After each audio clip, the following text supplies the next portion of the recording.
ഇടതുപക്ഷ ജനാധിപത്യ മുന്നണി സ്ഥാനാർത്ഥി ആന്റണി ജോൺ നാമനിർദ്ദേശ പത്രിക സമർപ്പിച്ചു.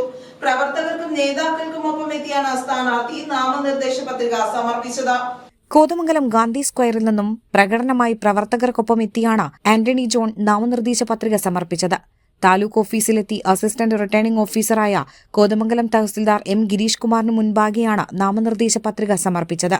ഇതോടെ മണ്ഡലത്തിലെ ഔപചാരിക പ്രചരണ പരിപാടികൾക്കും ആന്റണി ജോൺ തുടക്കം കുറിച്ചു. ഇലക്ഷൻ പ്രഖ്യാപിച്ചിട്ട് 3 ദിവസക്കാലം പിന്നിടുകയാണ്. ഇന്ന് രാവിലെ ഏതാണ്ട് 11 മണിയോടുകൂടി കോതമംഗലം താലൂക്ക് ഓഫീസിലെത്തി ഇവിടെ നാമനിർദ്ദേശ പത്രിക ഇപ്പോൾ സമർപ്പിച്ചു കഴിഞ്ഞിരിക്കുകയാണ്.